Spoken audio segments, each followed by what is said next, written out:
Sommes-nous tous de la même famille? Oui. Les 6,5 milliards de terriens que nous sommes aujourd'hui, tous plus ou moins cousins par nos origines, habitent tous une seule et même planète, la Terre. En voici une représentation avec ce petit globe dont aujourd'hui nous occupons tous les lieux, y compris en sillonnant les mers et les océans. Quand on pense qu'il y a à peine plus d'un siècle, on ne les connaissait pas tous. L'interconnaissance et aussi la reconnaissance des hommes entre eux ne se sont pas faites sans mal et sans violence à travers toute l'histoire. Migration, colonisation, guerre de décolonisation, indépendance acquise de haute lutte. Quelle histoire pour que les hommes parviennent à se partager la terre.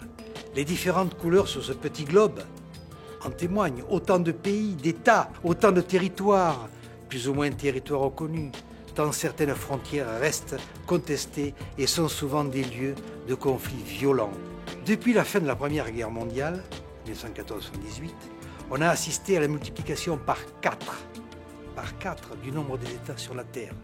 Il en est aujourd'hui plus de 220, dont 195 États membres reconnus à l'ONU, à l'Organisation des Nations Unies. Oui, nous sommes tous de la même famille, sur la même terre, dans la mondialisation des modes de vie, mais attachés à nos lieux de vie, avec toutes nos différences, mais aussi avec des inégalités de développement qui se renforcent.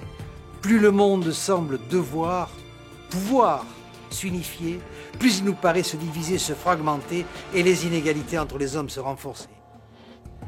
Tous les êtres humains naissent libres et égaux en dignité et en droit. C'est l'article 1er de la Déclaration universelle des droits de l'homme de 1948.